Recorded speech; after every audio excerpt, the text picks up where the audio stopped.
E eu queria chamar aqui pessoas que nós consideramos importantes para estar neste evento, são uma parte importante da do nosso movimento, são as autoridades políticas, autoridades públicas. Eles têm voz e eles têm falado em nosso lugar e por nós, muitas vezes. Cristãos comprometidos em abençoar as nações por meio das instituições públicas. Vamos ouvir um pouco a história do Gilberto Nascimento Júnior.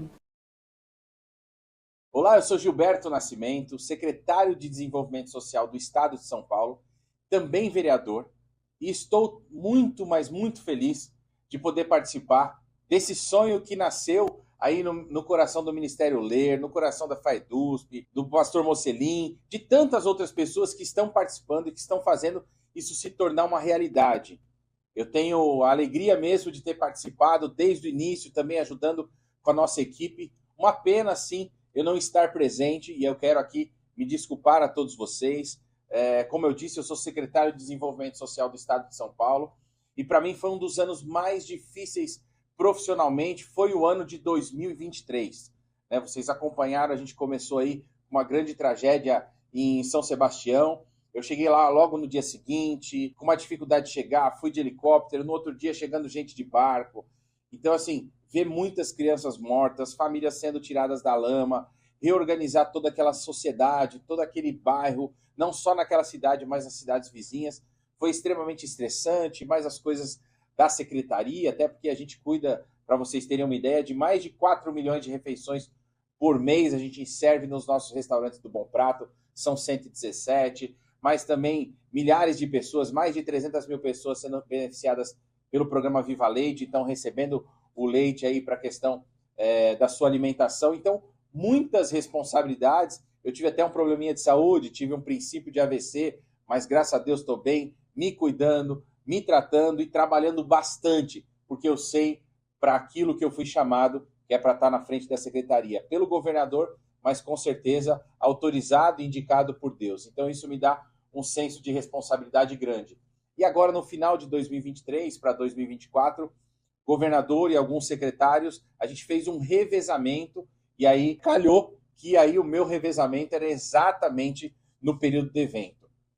E aí, vir aqui para falar sobre o que vai ser transmitido para as próximas gerações, porque o legado é exatamente isso, para as próximas gerações, baseados no cristianismo, ou seja, não é só aquilo que a gente pensa ou aquilo que a gente fala, mas sim um pouco daquilo que a gente vive. Então eu estou com uma expectativa muito grande aí. Esse que é o primeiro de muitos. Com certeza, no ano que vem, a gente vai ter também mais um congresso internacional aí do legado cristão, e a gente está muito feliz de poder participar. Quero cumprimentar todos os demais palestrantes, sei porque vi da programação, tenho participado no dia a dia, vi da programação que com certeza os painéis, os palestrantes, os temas, eles são para que a gente possa se enriquecer pessoalmente, para que a gente possa avançar cada vez mais e deixar esse legado. E aí o legado, obviamente, é o que nós estamos vivendo e aquilo que nós estamos deixando para as próximas gerações. Eu mesmo sou fruto de um legado, um legado baseado numa regra de fé, na Bíblia,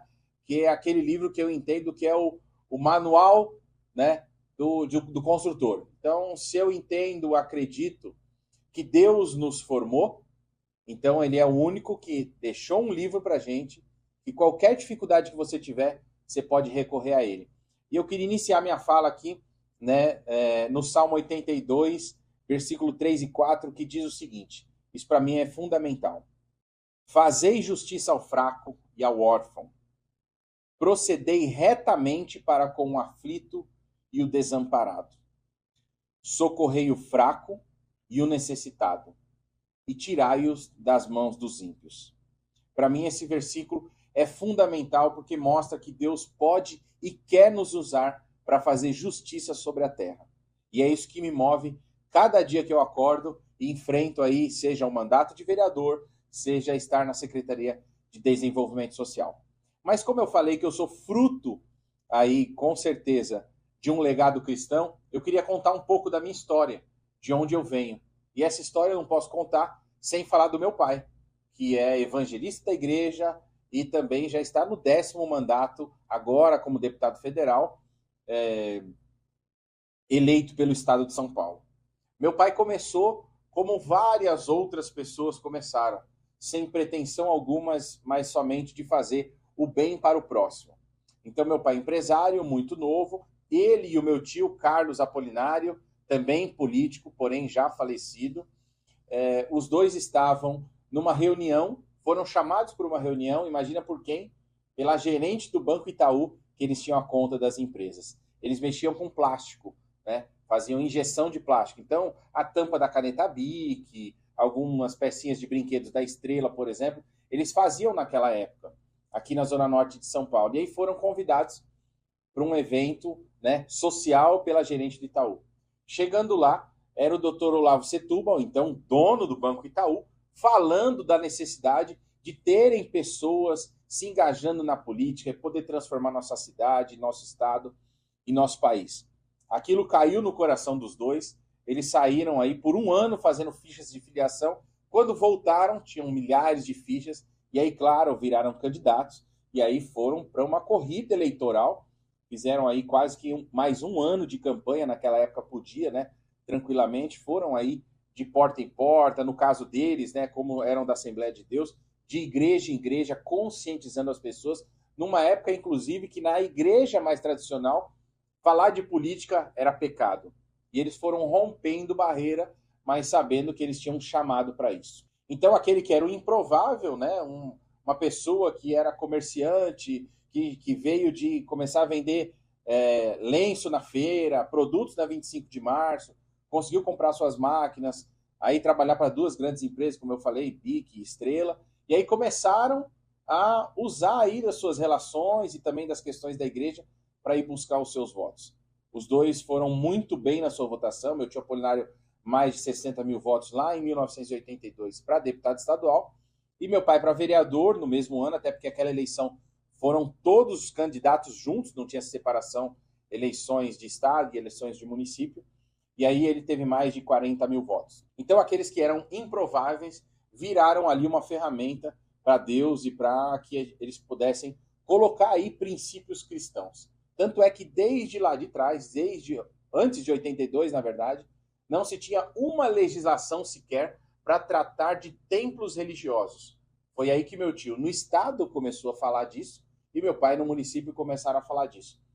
Daí para frente vieram crescendo cada vez mais, se elegendo, as pessoas entendendo que realmente precisavam ter uma referência. Legado, né, é uma referência que a gente tem que deixar para as pessoas. Por isso que eu fiz questão de iniciar aqui minha fala falando um pouco desse meu histórico. E aí, obviamente, eu nasci em 79, sou formado aí no Colégio da Polícia Militar, no estado de São Paulo, aqui na capital, quando na minha época só tinha aquele colégio ali na Cruzeiro do Sul, do lado do Panelão, quem é de São Paulo conhece. E aí depois eu fui fazer faculdade, então fiz uma boa parte aí do curso de Direito, acabei saindo no final porque não me identifiquei, e fui fazer Relações Internacionais, porque a minha questão eu gostava de me relacionar com as pessoas, eu gostava de conversar. E tinha também algumas coisas que eu queria fazer no exterior, né? Vender, comprar, criar aí um outro caminho profissional para a minha vida. Depois eu acabei me formando em Relações Internacionais, como eu falei. Depois eu fiz aí também um curso de Gestão Pública na Universidade de La Verne, na Califórnia. O que me deu cada vez mais interesse e intuito de entrar nessa vida política. Mesmo com meu tio e meu pai, eu nunca me identifiquei como a pessoa que seguiria esse legado. Até porque eu tenho um irmão que ele é 10 vezes mais simpático que eu, tem mais facilidade de falar do que eu, então não era a minha expectativa. Mas chegou num determinado momento que eu via Deus meio que me empurrando para isso, foi quando eu decidi ser candidato a vereador. E aí comecei uma eleição com 4 meses, bem tardiamente, acabei tendo um pouco mais de 17 mil votos, faltaram 702 votos para me eleger. Mas não baixei a cabeça, depois fui convidado pelo então governador Geraldo Alckmin para que pudesse fazer parte da equipe dele na Secretaria de Desenvolvimento Metropolitano. Ali eu virei secretário adjunto e fazendo toda uma coordenação nas regiões metropolitanas do estado. Dali eu consegui dar um bom resultado, principalmente numa região bem vermelha aqui do nosso estado, da nossa região metropolitana de São Paulo, que é a região do ABC. Consegui eleger na época o Gabriel Maranhão, que era o prefeito do menor município na região do ABC, fazendo, inclusive, tendo votos de prefeitos à época do PT, de São Bernardo, de Diadema. Consegui dar esse resultado para o governador, foi quando ele me chamou para ir para uma outra pasta, para a Secretaria de Justiça do Estado de São Paulo. Virei secretário adjunto e depois acabei assumindo a Secretaria de Justiça do Estado de São Paulo. E aqui eu quero abrir um parênteses rapidamente, porque tinha uma promessa na minha vida, né? Deus usou um dia uma pessoa, acho que eu posso falar isso aqui, né? Deus usou um dia uma pessoa para dizer, olha, independente do seu estudo, aonde eu quero te levar, eu vou te colocar.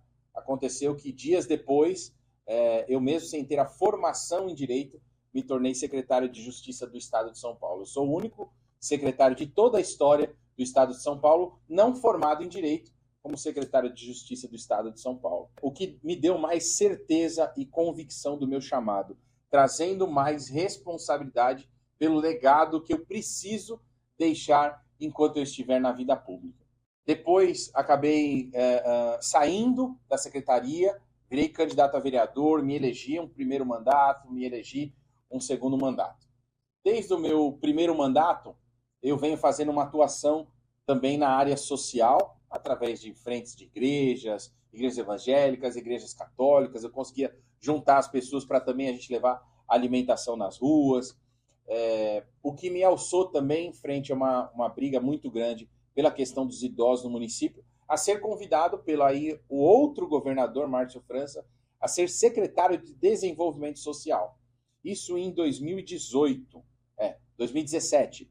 Em 2017, então, me tornei secretário de Desenvolvimento Social pela primeira vez no estado de São Paulo.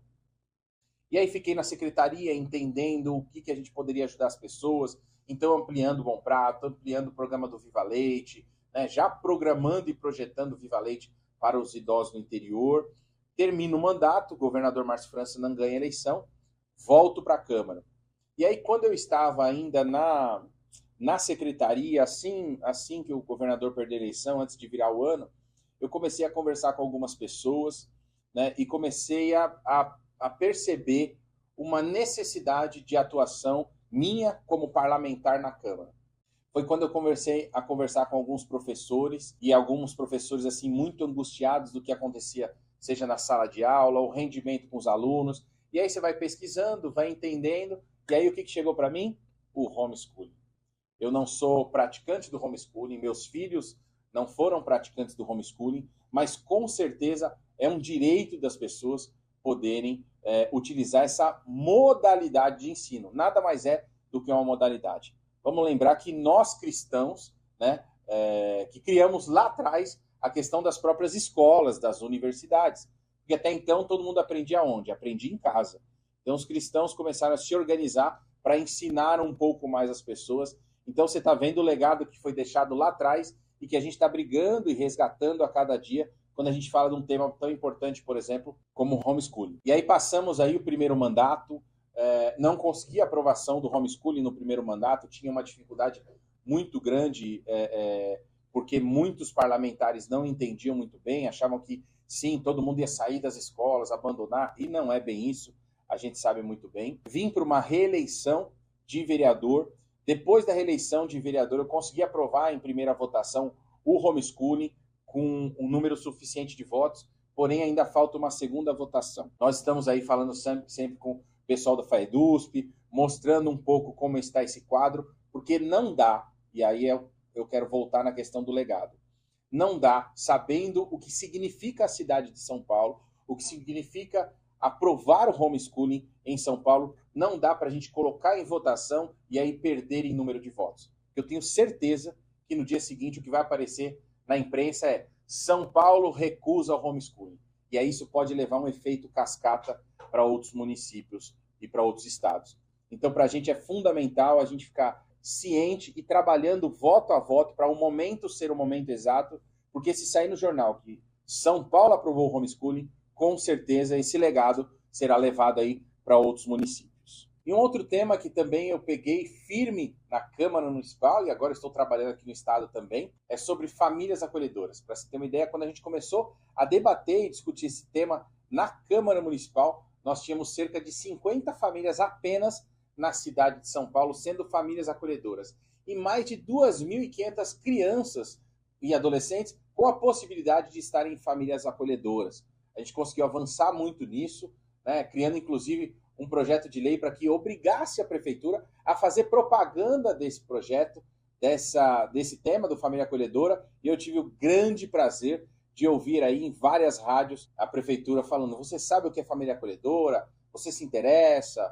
Né? Mesmo que muitas pessoas, a gente sabe, que desconhecem o tema, mas é importante a gente divulgar. O que tem feito aumentar esse número?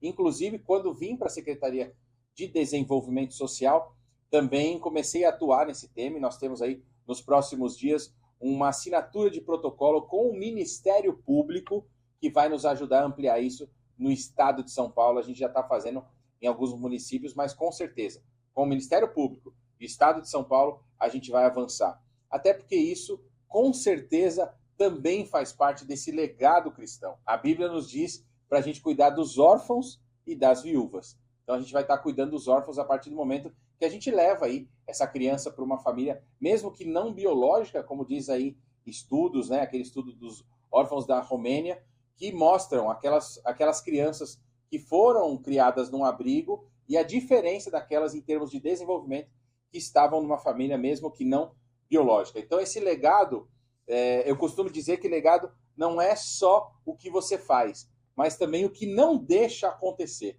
E eu lembro aqui falando de várias e várias vezes, eu e outros vereadores descemos correndo ao plenário da Câmara Municipal para barrar aí temas como aborto, temas como identidade de gênero para as crianças nas escolas. Então a gente tem que estar sempre, né, eternamente vigilante, como a gente gosta de dizer, né? O preço da nossa liberdade é eterna vigilância. Na Secretaria de Desenvolvimento Social, agora com o governador Tarcísio, a gente inovou bastante nessa questão do combate à fome, levando aí alimento aos necessitados, ampliando o nosso Bom Prato e o nosso Viva Leite. Como eu falei aqui no começo, mais de 300 mil pessoas, né, recebem o seu Viva Leite para sua segurança alimentar, e mais de 4 milhões de refeições no estado a gente serve através do nosso programa do Bom Prato.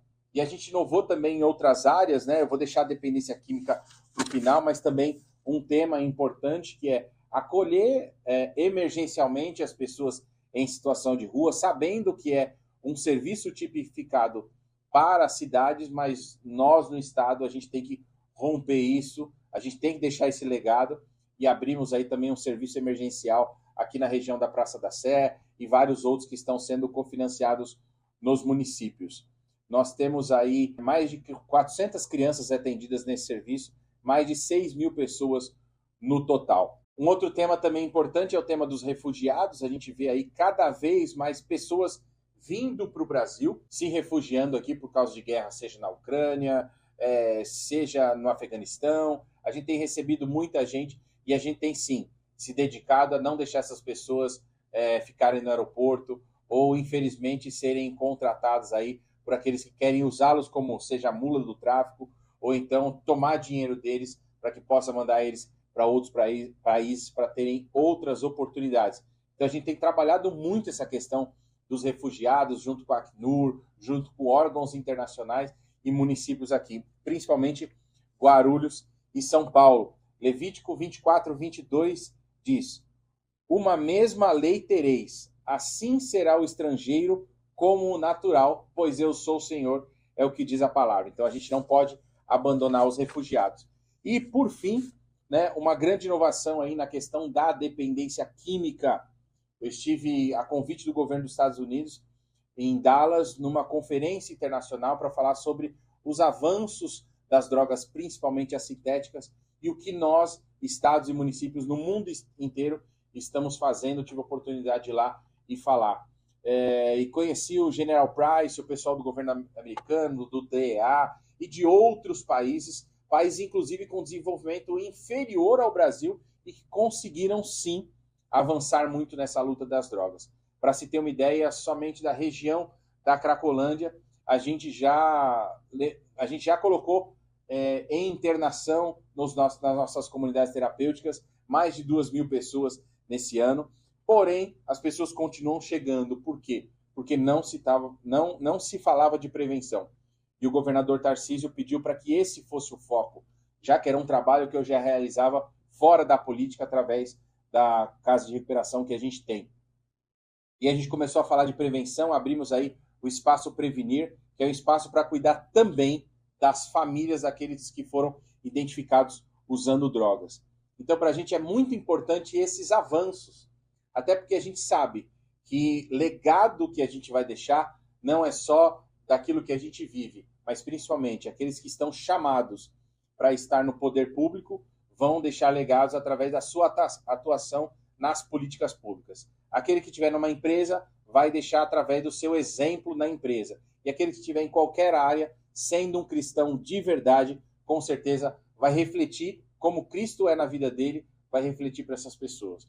Então, eu estou muito feliz de participar desse encontro, né? Esse encontro internacional, como eu falei, é o primeiro, e aí com certeza vocês podem contar comigo no mandato de vereador ou na Secretaria de Desenvolvimento Social, junto ao governador Tarcísio, junto ao prefeito também, Ricardo Nunes, que nos ajudou aqui na capital para que a gente pudesse realizar esse primeiro encontro internacional Legado Cristão. Convidar também vocês, porque a gente está com perspectiva aí de que em maio a gente possa fazer um fórum para lideranças cristãs, e aí a gente quer entrar também num tema um pouco mais político para a gente poder ocupar os espaços na política, sabe? Não há espaço para todos serem candidatos. E aqui eu queria falar uma questão bem pessoal.